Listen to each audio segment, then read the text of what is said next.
We've just finished season 2 and this is our wrap-up show. We've been looking forward to getting to this for some time, doing our little overview of season 2. We'll be giving you our top 5 episodes and our bottom 5 episodes. We'll do bottom 5 first because we want to end on a high. And yeah, just to kick proceedings off, I'm going to start just by saying that I've actually changed a grade for one of the episodes.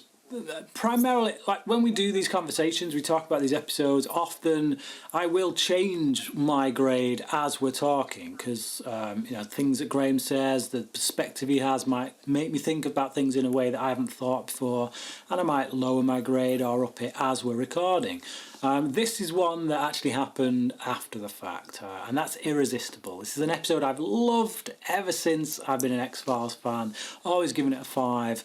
And there were just a few things that Graham brought up that actually, on reflection, thinking about them over and over again, I'm like, you know what, he's kind of right about that. Not the Scully stuff, I still love what they do with Scully's character. I think that's justified, the way they take her character.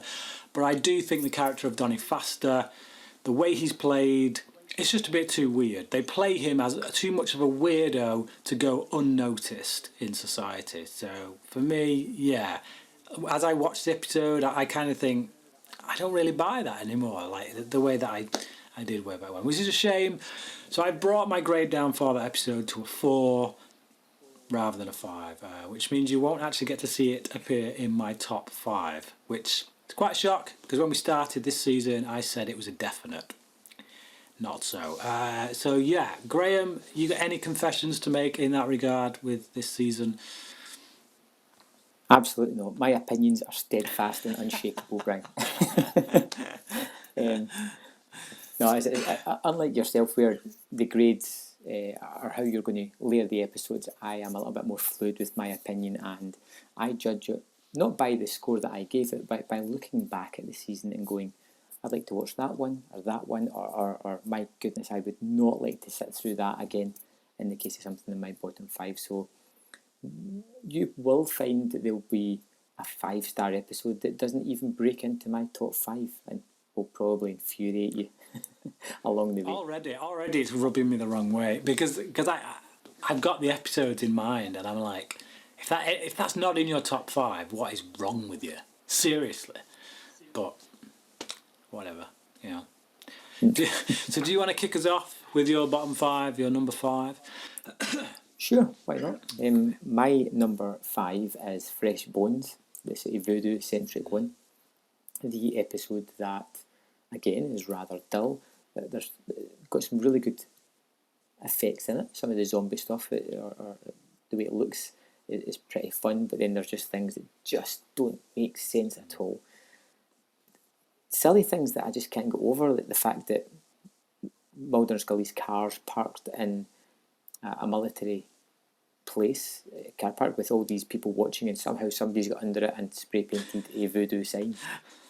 You know, but I kind of loathed putting this one on my top 5 because it's got that really cool scene at the end where Scully's hand and the guy kind of starts to reach out. That's it. But ultimately, the episode was boring, tedious, uninteresting, and the whole thing about the little kid was just. I just didn't care. Yeah. Chester. Yeah. Man. No, I'm with you. See, actually, what I've got at my number 5 is actually that episode that we kept cocking up on. I was debating just now whether to swap them around. My number 5 is Red Museum, and it's basically that, like I said, they threw everything. It seemed like from the opening 5 minutes or so, you couldn't tell what kind of episode it was going to be. Is it a Monster of the Week? Is it a government conspiracy arc episode? Is it some crazy kind of drug-addled episode? It was all over the place, but in an intriguing way. You know, it had an intriguing setup. But then everything that they set up went nowhere, and it turned into this episode in which the guy who shot Deep Throat came back. So all of a sudden it was a mythology episode. All of a sudden we have an opportunity here to have a villain, you know, a recurring villain at this point that we can learn something from. But we don't. He just gets shot. So literally everything that happens in the episode happens for absolutely no reason. Like, you could literally take the episode out and it wouldn't make any effect. It wouldn't make any impact on the mythology of the episode, of the you know, the overarching story of the X-Files. and yeah, and on top of that, there was some weird stuff in there, like continuity errors, things like that, and just really contrived moments. Like, they needed, like, literally, if that guy hadn't crashed in his plane, Mulder and Scully wouldn't have got the next piece of the puzzle to move them on. So the fact that, like, I can imagine that plane crash being the start of an episode. You know, the investigation starts because, hey, a plane's crashed and something's been found in it. But halfway through an investigation, in order to give you the next piece of the puzzle for that investigation, no, man, that is the very essence, the very definition of contrived. So, no, just bad writing on every level as far as the X-Files goes, and that's why it gets to my number 5. There are other episodes on my bottom 5 that are probably duller than this, maybe a bit more boring, which is why they kind of get higher up the list. Like, there's moments in this one that have bits of excitement, intrigue. You know, like, there are moments where you think, if they'd have just done that, if they'd have just done this, it would have really boosted the episode up. But because of the lazy writing, no, it just makes my bottom 5. So, yeah. I mean, I pretty much agree with everything you said there, which is why it's my number 4. Red Museum, just utter nonsense. It starts off quite promising and just completely falls away. I just remember some ridiculous moments in it, like the old guy that shouts them over, takes them to a field and then leaves them there. You know, you're like, why is that happening? Like you said, complete and utter nonsense. Yeah, definitely. Okay, so my number 4 is Fresh Bones, which, like you said, you know, there's a good idea in there somewhere with the whole voodoo thing, but man, if it's not dull, like really dull. Not like none of the characters that, you know, the characters of the week kind of things, the ones we know we're never going to see again, none of them are interesting. And when you do like a standalone episode, and we've got a few of them coming up in our top 5s. When you look at the standalone episodes, the ones that work, the ones that are good, they have these characters that, yes, you were never going to see them again, but they're strong characters. We for that short time, for those 45 minutes that we're with them, we get drawn into their world, we get drawn into their story. And with this, I'm just not. I don't care about any of these characters that are in this episode. It's dull. Like you say, there's some nice visuals towards the end with the guy coming out of that wound on Scully's hand, and yeah, like, great in the visual department in that regard, but it's just dull. Everything else around it is just dull. So, number 4. Yeah. Okay, my number 3, brace yourself, is Irresistible. We knew it was coming, Brian. I did have it at number 1 for a little while, but there was something more tedious than it. Irresistible, I hated the episode because I didn't connect with it. Try as you might, you didn't convince me otherwise. I just didn't like it. It had some really weird scenes in it, like the guy, the weirdo killer guy who goes for a job interview and couldn't be more off-putting, yet for somehow the woman's just flirting with him and like giving him a pie pass into this career. I mean, you got to remember this. I mean, it was shocking. Yeah, I do. I mean, and like I say, it was when they're the comments that I agree. I do. That's why I knocked it down. But there's a lot of other stuff going on in this episode that I liked. Yeah, but and like you say, it's all Scully centric stuff. I couldn't connect with that at all, which is, you know, unusual because I'm very centred on that character. But you know, you've said that this character comes back in a later episode as well, which I'm still curious about checking out. But for me, I think back to the episode and I had such a strong reaction against it that I don't know if it's one that I want to go back and visit again. I just it's bizarre because I know I'm not alone in that opinion. I like amongst X-Files fans, Irresistible does tend to be a season favourite for a lot of people. So which makes a change because I usually am the one who's kind of not in the majority, let's say. But all right, my number 3 is Fearful Symmetry. Just again, it's that whole boredom factor and the fact that it's these animals. Yeah, animals are being abducted. Boo hoo! Like I don't want to come off as a It's just these characters, these animal rights activists, and like you know who the bad guys are before they're even revealed. You see it coming a mile off. It's just I don't care. I don't care about anything that's going on. That's the thing. You get some guy in a monkey suit at the end, and they go for this. You can tell they're going for this real emotional gorillas in the mist, Diane Fossey kind of activism, in which we're supposed to cry at the death of this gorilla at the end. And I think you should. You know, when I look at genuine stuff about poachers on TV, it upsets me. So this should upset me, seeing something going on in this group. I don't care. I don't care about this man in a monkey suit.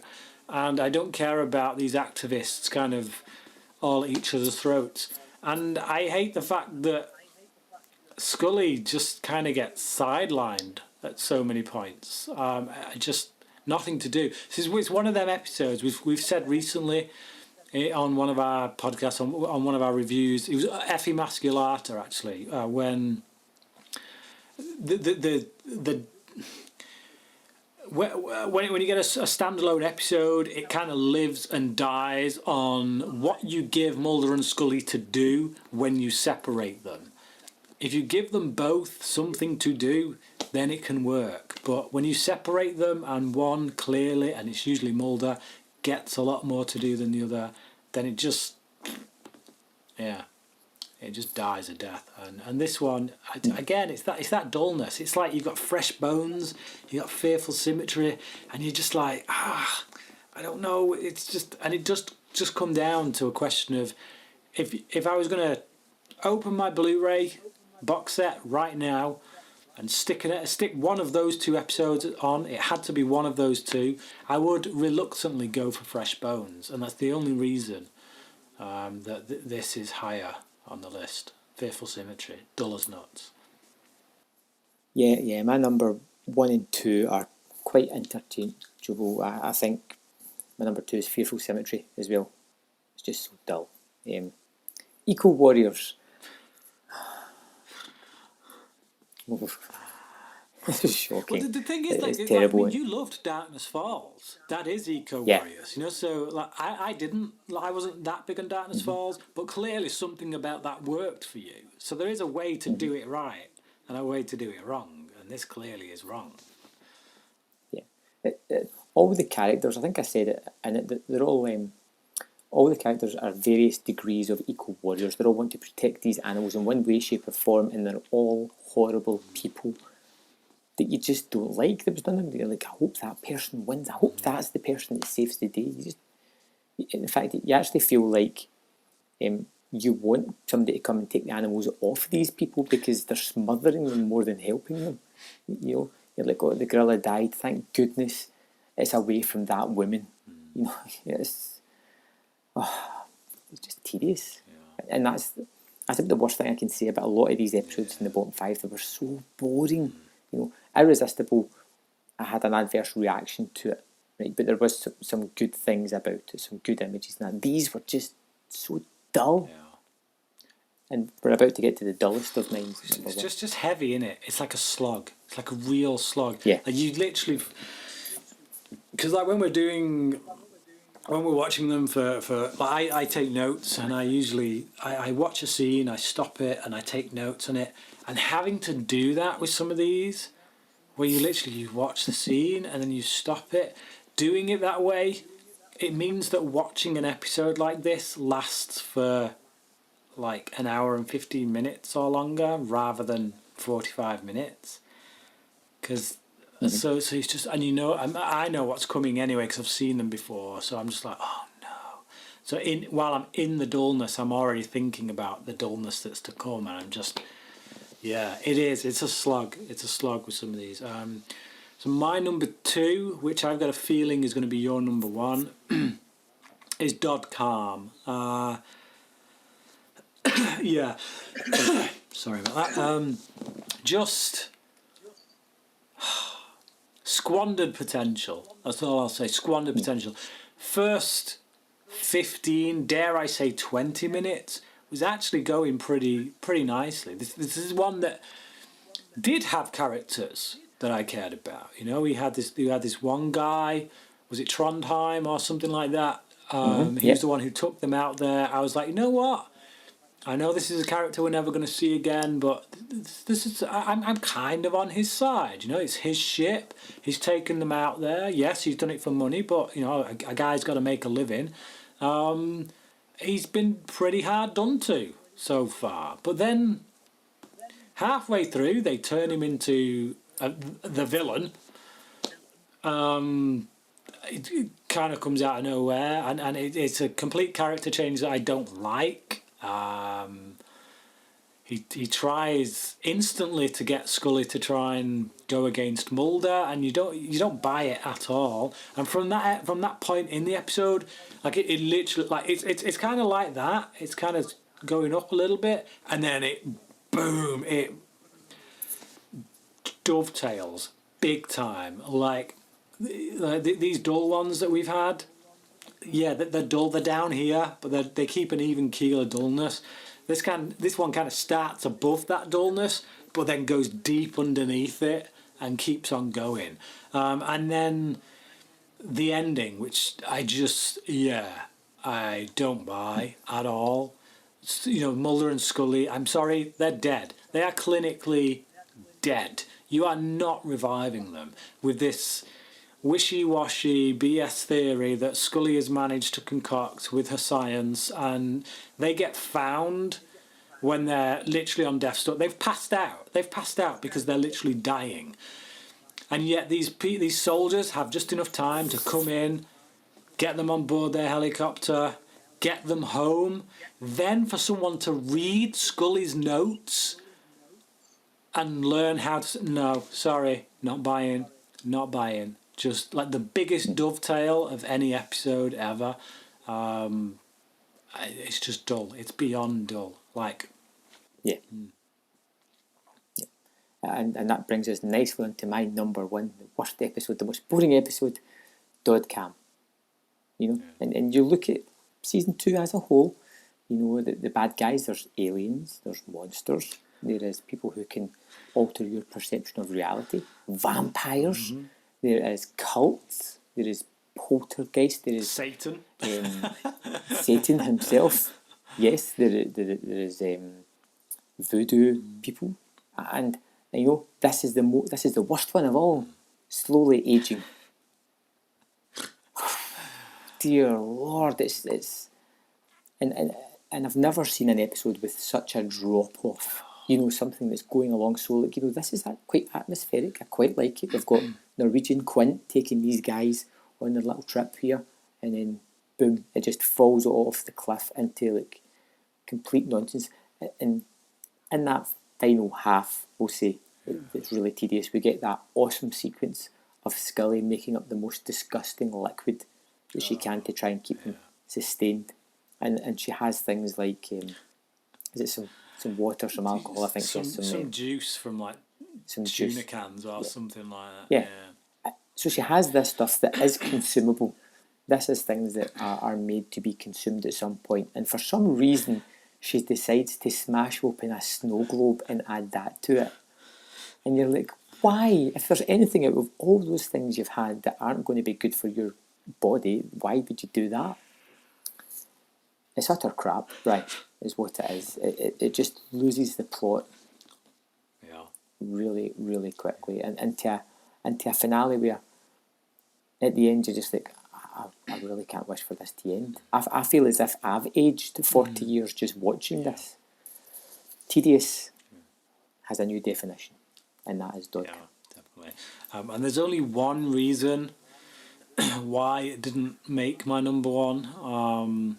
And to be honest, I'm tempted to bump it up there now, but it is those first 15 minutes. The fact that I was genuinely intrigued, genuinely had a character that I liked.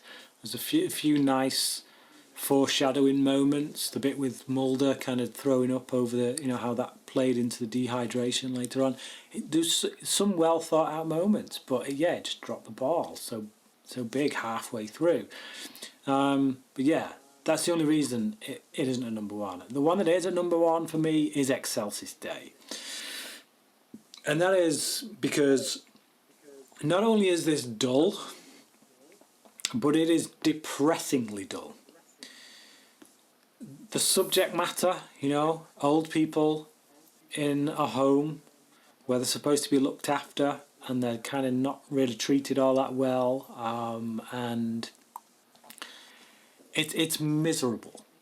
It's absolutely miserable. Like if you want to put someone off putting their loved ones into one of these kind of care homes, or into a care home, I don't know why you choose to put them into this kind, but like if you just wanted to put them off, it's basically like Train Spotting for care homes. You show Requiem for a Dream, even better example. You show Requiem for a Dream to someone who's thinking about taking drugs, they ain't taking drugs after watching that film. You show someone thinking about putting their loved one into a care home, you show them this episode, they ain't putting that person into a care home after this. Not that they've got a heart, because it's not just dull, it's depressingly dull. And then there's the stuff at the end, like the climax of like how Mulder and Scully are right in the basement of this tall building,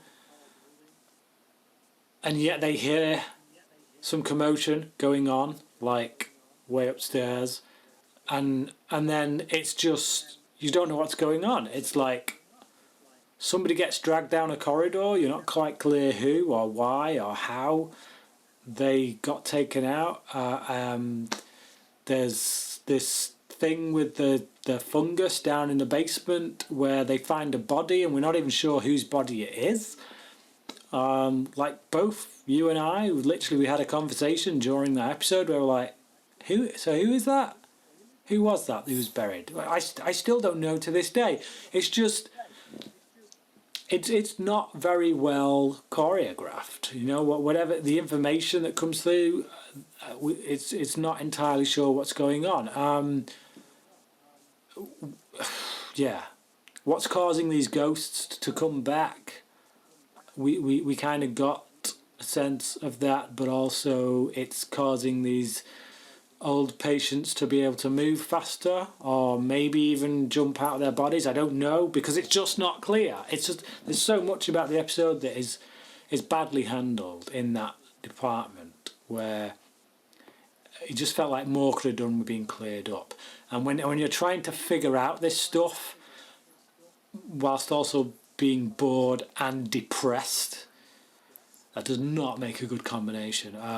So like I could stick the first half of Dodd Cam off and say, all right, I'll turn that off. I don't want to watch any of this again, ever. It's dull, it's depressing, it's the worst episode of season 2. There we go. I mean, plenty to choose from as well, Brian. The fact that you put Irresistible above this, quite frankly, is just staggering. It's like you didn't even put it in your bottom 5. Never mind putting Irresistible above it. Like, what the hell? Yeah. Man. Yeah. Excelsis Day would have been my number 7. 7? What would have been your number 6? Yeah. One Breath. No way! No way! I've got your scores right in front of me. Let me see. I could be messing with you, Brian, but let's just You're move messing on. with me. You gave One Breath a 3.5. There's no way. No way. That's yeah. No way. Right. Okay. So yeah, top 5. Let's get into our top 5. I'll lead with this one while you led with the last one.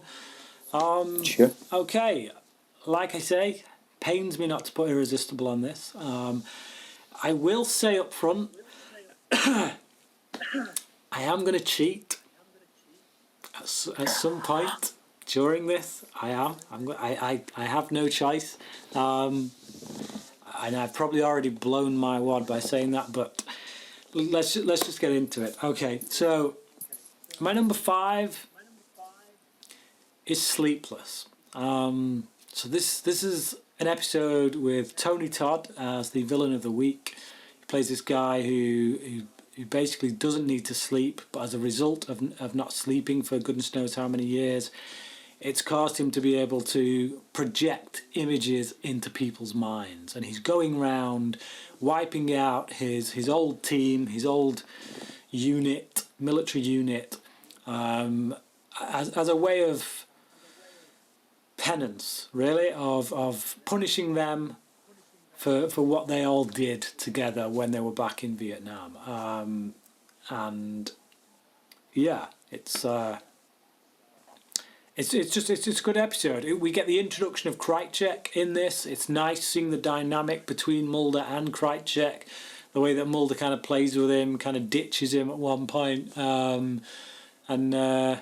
yeah, we don't quite know whether Krycek's on the level until the end when we find out, oh, boom, he's Cancer Man's underling. So right there, all of a sudden we have this new villain in play, who's kind of like the mirror image of Mulder in many ways.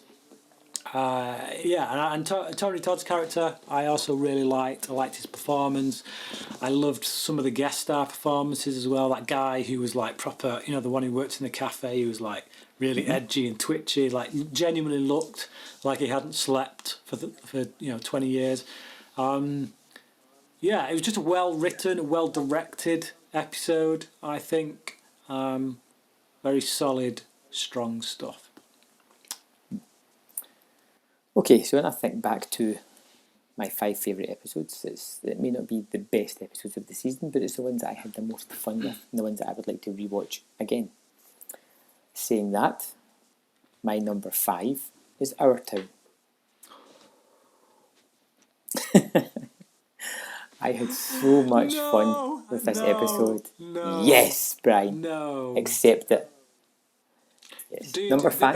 There's like so many X-Files fans out there right now not watching this, who if they were listening to this and watching this, they would be screaming at you right now. It is what it is. It's like a pantomime episode, Brian. It is. I agree. And you know me. Yeah. I like to push buttons when I can, but I genuinely had a lot of fun with this, and I said it when we reviewed it. Everything feels wrong about the way the story's told. Everybody acts the wrong way, but it fits so perfectly with the whole thing about the episode. And I had fun with the Colonel. I enjoyed everybody who seemed so pleasant and happy, and they were all part of this murderous cult, and I just had a great time watching this. It was just fun, and when we talked about it, I had a lot of fun talking about it as well, and that adds to the enjoyment of the episode. So Our Town, people out there, rage away. It's my opinion, and it's on the list. Okay. It was enjoyable. It is. It's a guilty pleasure for me. I can see the flaws in it. Why a lot of people don't like it, but It is enjoyable. It's a guilty pleasure. Number 4 for me, though, personally, is Aubry. This is one that's kind of gone up a lot in my estimation, particularly when we reviewed it. This is another one of them where actually our discussion, maybe even, or even just sitting, like, I've always watched, I've been a fan of X-Files for a long time. I've always sat down, watched them, you take them at face value, you watch it, you get what you get from it during that viewing. Doing what we do now when, I sit down, I've got my notebook ready. Like I say, I pause after every scene, I write notes on it. That process gets me a lot more critical about these episodes. So a lot of episodes that I've always loved sometimes come down, and a lot of them where I maybe have not given the credit that is due, they do.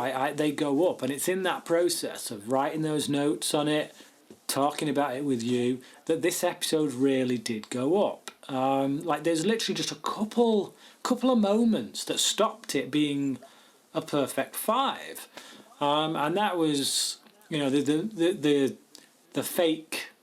Lifting the blade up and then coming in. Oh, they're going for the kill, but then she stops near his neck, and it's just like, it's like really. So it's just moments like that kind of annoyed me. Like there's like a couple of them, just like that. That's what stops this being a 5. I gave it a 4.5 out of 5 because the story is fantastic, and X-Files is at its best when they take a theme and they deal with that theme. And this episode is about that whole argument of nature versus nurture. You've got this criminal, this guy who clearly raped and murdered people. He had a bad upbringing. There's an argument to be made there that maybe that is nurture. And then you get his offspring, a couple of generations down, a result of one of these rapes, never known him, been part of a loving family, and yet she goes, she becomes like him. And it's this idea of nature, is that in her genetics? Is there no way out of that? This nature versus nurture thing. So and just the way they play with that theme throughout the episode, the way they discuss it, I love it. Even right down from the fact of her having a baby and having the douchebag guy played by Terry O'Quinn. The whole nature versus nurture thing comes into that. The way that actually, realistically, she would be a better parent because she's a more loving person. But because of what's happened to her, this split personality, or whatever you want to call it, these genetics, that's just not possible. She wouldn't be able to be a parent to this child. So instead it goes to douchebag guy at the end of the episode, which is a bitter pill to swallow because we have hated him throughout this episode. So to know that her child is going to go with him, again, it's a bitter way to end the episode, but it feeds into that theme, the nature versus nurture. What is best for a child? To me, they are what make great episodes great episodes. When you can look at that, when there's a theme being dealt with clearly in a really intelligent way. Like you go back to our bottom 5 when we talked about fearful symmetry. Yes, there's a theme there. It's being an eco warrior and an activist, animal rights and all that. But it's so heavy-handed. It's so on the nose. It's like a lead weight. There's no intelligence with the way it's handled. Whereas this is the opposite of that. They've got a theme and they handle it in a really intelligent way. Loved this episode. It's my number 4. Okay, my number 4 is Colony. Fairly exciting episode, one that really moves along. It's really blistering paced. I'm not the biggest fan of the kind of legacy episodes, the one that brings in the overarching story. I like the kind of Monster of the Week episode, which I've alluded to before. But this one is something a little bit special. Yeah, we do get a kind of threat, but with the budget Terminator that we talked about. You get Samantha back again. You get the clones, the idea of all these clones, and it, like I said, it moves at a fantastic pace. And out of all the legacy episodes that were in season 2, this was probably my favourite of all of them. Because of what it brings to the characters. You know, you get Samantha, you get Fox's parents, you get to see how he puts Scully kind of on a pedestal, that he's willing to sacrifice the thing that he has been after most to save Scully, which is great, and it's got all these excellent set pieces, and you get that threat of the face changer, you know, the guy that can morph into almost anything, which just adds an extra threat to everything, because you're never quite sure who is good, bad, or whatever. Great episode, lots of fun, cool special effects. Excellent. Okay. So my number 3 is Humbug. This is, again, like, you talk about an episode and the way that it deals with themes. This is perfection in that regard. You know, Darren Morgan, it's his first episode as a writer, known on this season as the Fluke Man, when you know, as an actor. But yeah, who'd have known? Who'd have thought Fluke Man would be one of the best writers out there? Just like every Darren Morgan episode is gold. Just get that in your head right now. You see his name coming up on credits, it's a reason to be excited. But the way he deals with that theme of being an outsider, of being an outcast, of being different, and uses a circus of freaks to do it, but not just by pointing the finger at them as being different, but actually kind of by holding a mirror from them up to Mulder and Scully, and just showing how out of kilter and how weird Mulder and Scully are in their own way. And just the fact that, yeah, we all deal with that kind of feeling of being out of place in the world at times, you know, and it's brilliantly handled, you know, with this character of this twin, this conjoined twin, and just, yeah, the relationship, it's perfection, it's funny, it's absolutely hilarious, so many great moments in it that just crack you up.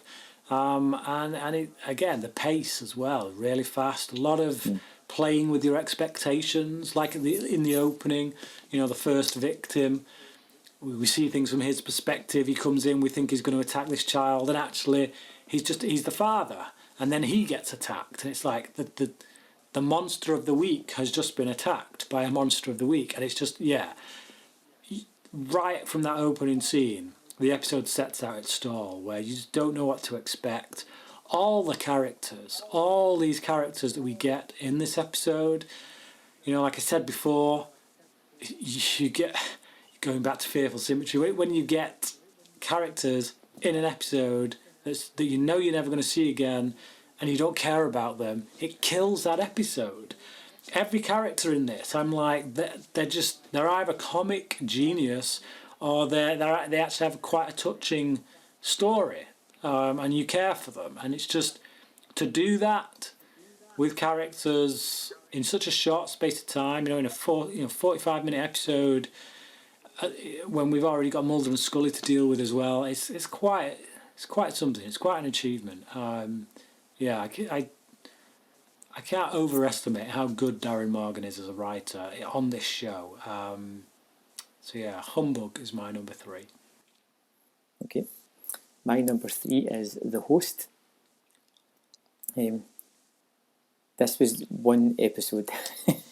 I love your reactions, Brian. It's great. Priceless. This was an episode that I actually remembered from this season. It stuck with me, and I just absolutely love it. Simply because they catch him. They catch the monster early on. We've never seen this before. Usually they get away, or you get hints at these kind of things, or Mulder will get half a glance and Scully will never see because he sent her away to the kitchen or something, as he does. But you actually, right early on, you're like, what, they've caught this thing? Yeah. That's different. Well, surely it's going to escape, and then everybody starts to see it, and you're like, well, everybody's seen it. This is crazy. Yeah. You get some disgusting kind of body horror things as well, but especially the guy in the shower. Yeah. It's a very striking monster as well, because it doesn't hide it in the shadows. It shows you it straight off the bat, and you get to see the sort of grotesque weirdness of it. and it's such a fun episode. That's what I can say about all these. They're all fun, they're all entertaining, they all move fairly quickly, they all keep your attention, and when you finish the episode you go like, oh, I really enjoyed that one. Yeah. I'm with you on your comment. It is an episode I gave 4 out of 5. I think for me, there's a kind of dullness to it. Not necessarily in the characters or anything like that, but it has this feel of, I don't know. It's hard to explain. It's quite a dark episode. Like, not just with this subject matter, but just the places they go. Spend most of the time in the sewer, so it's all dark and drippy. Yeah. It's not an environment. Know what you mean? Yeah, it's not an environment that brings a lot of joy to my heart. So, but yeah, I get it. I do. I get it. It is a favourite amongst X-Files fans, and I like it. It would definitely be in my top 10 of the season. Yeah. Okay. When you go, your number 3, Brian. Okay, so I've done my number 3. My number 2 is the season closer, Anasazi. Loved it.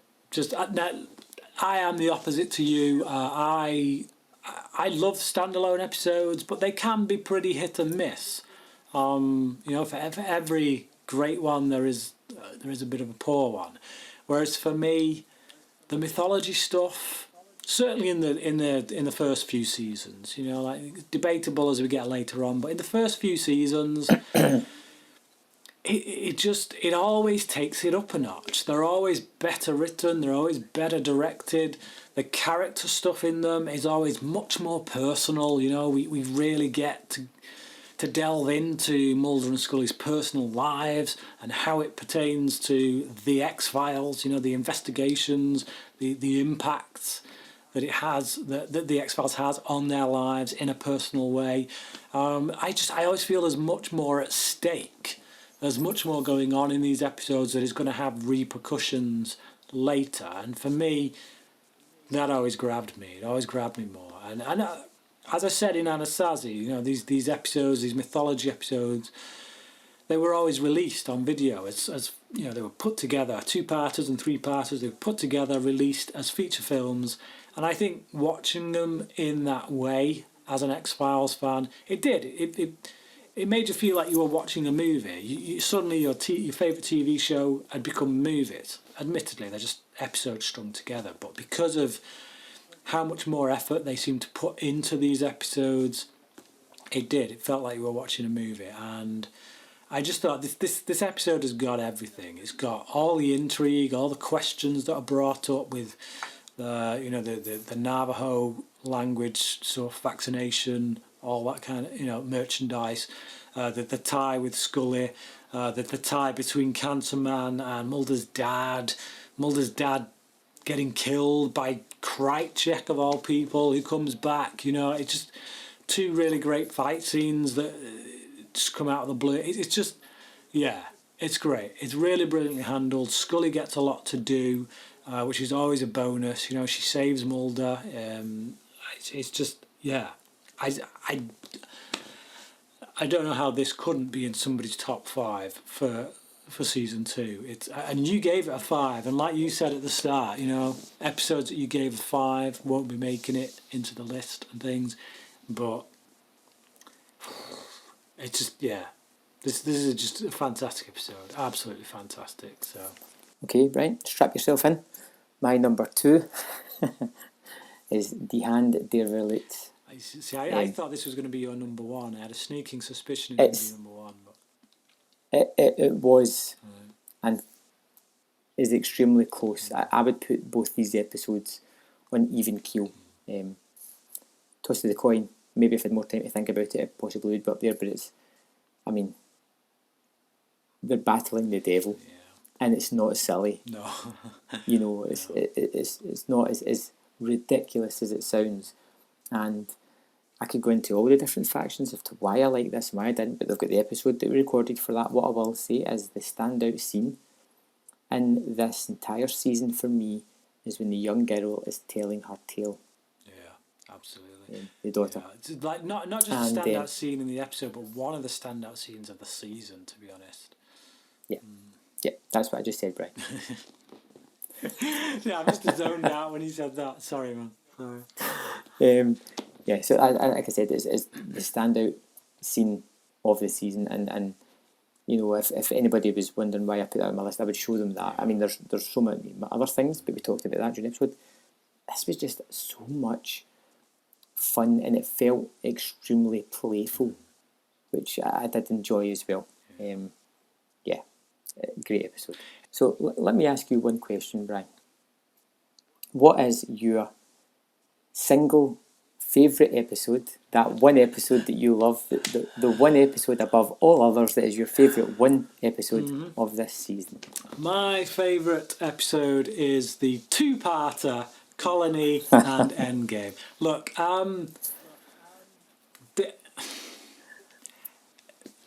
you can't separate these two as far as I'm concerned. It's one story, you know.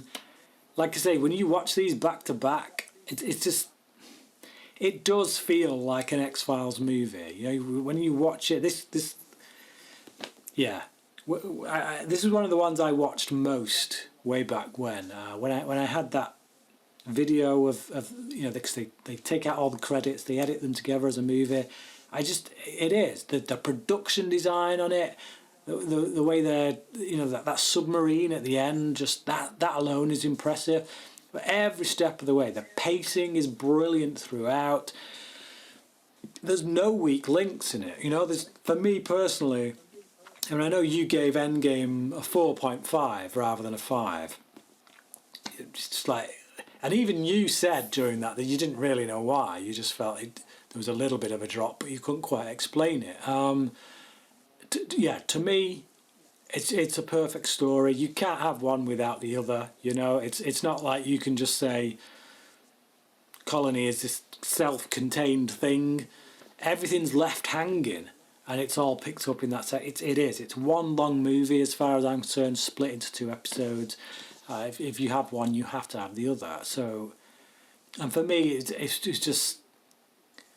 I think like Dwayne Barry and Ascension. Like Dwayne Barry, I liked. Ascension was a bit of a drop off for me, and they did feel like 2 separate episodes, because one was this self-contained thing, a hostage situation in one location, and then the second episode was like a completely different kettle of fish. It was like, you know, darting around all over the country trying to find this guy, and yeah, it did like.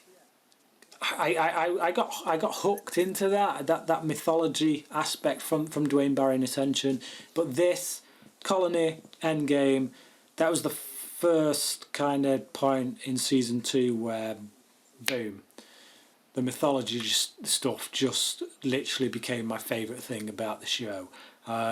Like before that, when you're talking mythology episodes, we'd had Little Green Men, which was a season opener. It was good. It was entertaining. It got us back into the series, refreshed our memories, but it wasn't spectacular.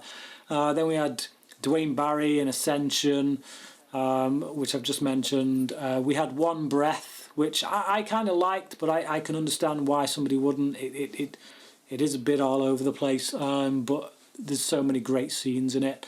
We had Red Museum, which is technically a mythology episode, but like we've already said, absolutely pointless, which kind of makes you think, yeah, this mythology stuff ain't great, is it? So after that, yeah, boom, Colony and Endgame comes along and just completely changes the face of the mythology episode as far as I'm concerned by just nailing it on every level. Best episode of the season, one of my favourite episodes of all time, and not just in X-Files but of TV, quite frankly. So there you go. Okay, my number 1 is Humbug. I really enjoyed this episode because it gave me lots of interesting characters. It gave me lots of interesting conversations, and it melded it with my Monster of the Week sensibilities, kind of mixing it with a couple of my favourite monsters from like It's Alive or Basket Case, that kind of thing.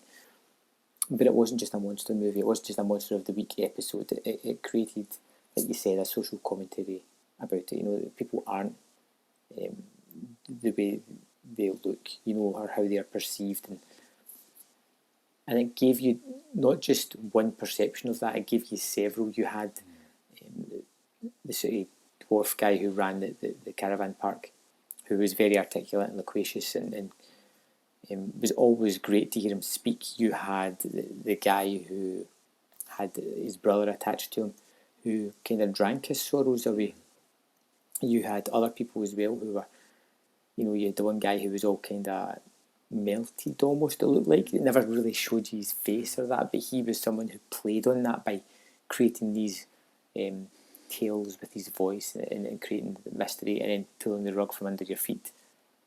And then you had the normals, so to speak. You know, is it Jim Rose, I think the guy's actual name was? You know, the people who looked perfectly normal but believed they had the sensibility to be a circus freak, which is, you know, the complete opposite, because the circus freaks looked odd compared to everybody else, but had completely normal personalities and just wanted to be another person in the crowd. There's a sense of belonging, really, isn't it? Just it's a very human kind of thing that these guys would go to great lengths just to be part of something, of someone, a group.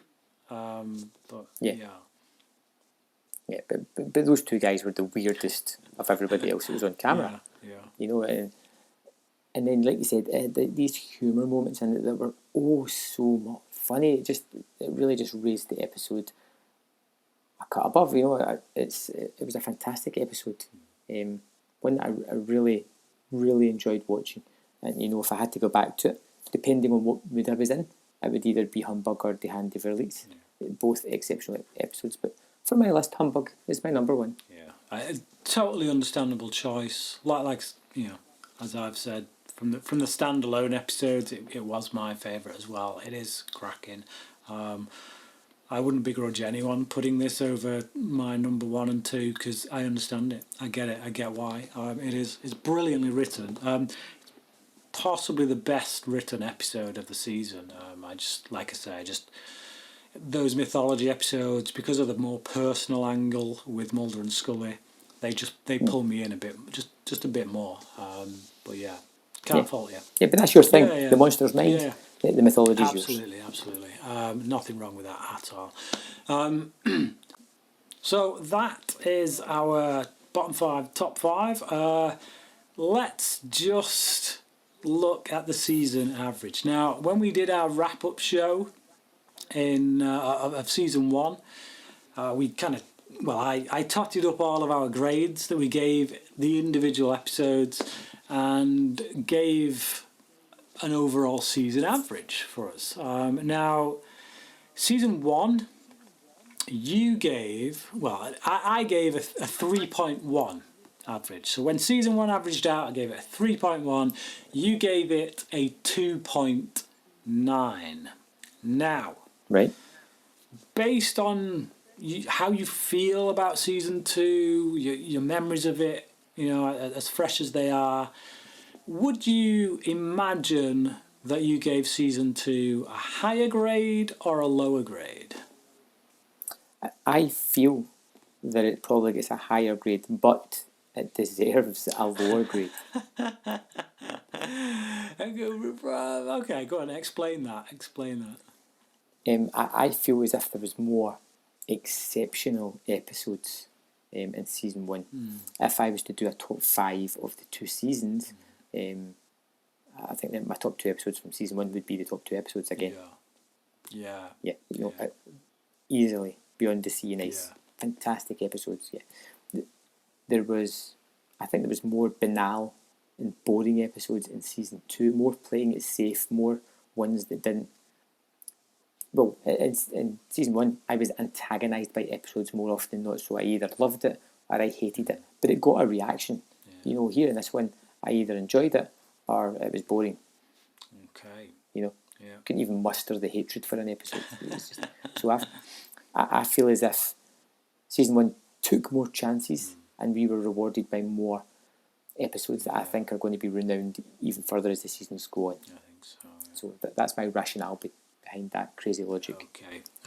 So it shouldn't surprise you then to see that bearing in mind I gave season 1 a 3.1 average.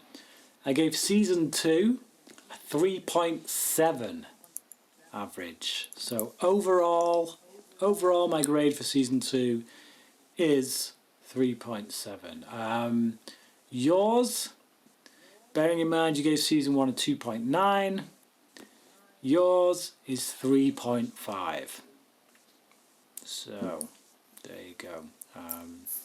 Yeah, I don't know. How do you feel about it? I think it's wrong. I don't know. For me personally, I think if you do some rearranging of these episodes, because there are times in season 2 where they will stick 2 really crap episodes back to back. Like we had Red Museum and Excelsis Day back to back. We had Fearful Symmetry and Dodd Cam back to back, you know? So I feel like that plays into the mentality, particularly when you're doing what we're doing, when you have to discuss them. When you've just discussed a really crap episode and you have to go straight into discussing another really crap episode, I think that sticks with you. It sticks in the memory. Now, if you rearrange these episodes so that you get 2 good ones and a bad one, 2 good ones and a bad one, I feel like our sour feelings about it maybe wouldn't be quite as high. But it is that grouping. It's a crazy grouping where you... I don't know, Brian. I feel as if you're supposing a lot here. I don't know. Maybe I am. And I am. Yeah. I think you're by saying that there's 16 good episodes out of this season. No, I'm not saying there's 16 good ones. I'm just saying that there was... Yeah, well, you said like two good ones, 1 bad one. So... Oh, right. Yeah. Well, I mean, if you look at the grades, we got... Yeah, it's hard, bro. It really is. It's just I'm looking at it. It is a surprise. It is a surprise. And I'm looking at season 1 but even season 1, man, like right at the start, you had some like season 1 had a rocky start for you, not for me, but yeah, Conduit. Yeah, well, you had Deep Throat for you, which you didn't like. Conduit, Jersey Devil, which we certainly had fun with. Ghost in the Machine, Space, which still might be my worst episode, quite frankly. So going back to what you said, you say that if we did a top 5, our top 2 would still be Beyond the Sea and Ice. If I did a bottom 5, season 1 would still clinch that top spot with Space. So it swings both ways, you know what I mean? And I think it comes down to whether or not the middling episodes, what side of the line do they fit on, It is. It's tricky because I'm right where you are. Like if you'd have asked me, like before I did all my totting up, if you just said, right, based purely off your subjective experience, tell us now which season do you think you would rate higher, 1 or 2? I probably would say 1 because instantly I think Beyond the Sea, Ice, Erlenmeyer Flask, The Pilot, Squeeze. It's just like, yeah, there's some good stuff in there. But think about it for a moment. You got Roland, you got Space, you got season 1 had more than its fair share, So yeah, like looking at it on paper, I can understand it. It's bizarre to kind of think, where are those feelings coming from? Because if you look at the way we've graded the episodes, clearly season 2 deserves to be higher, but I guess the special episodes of each season, like you say, the season 1 special episodes are just a little bit more special, so you have more of a fondness for it.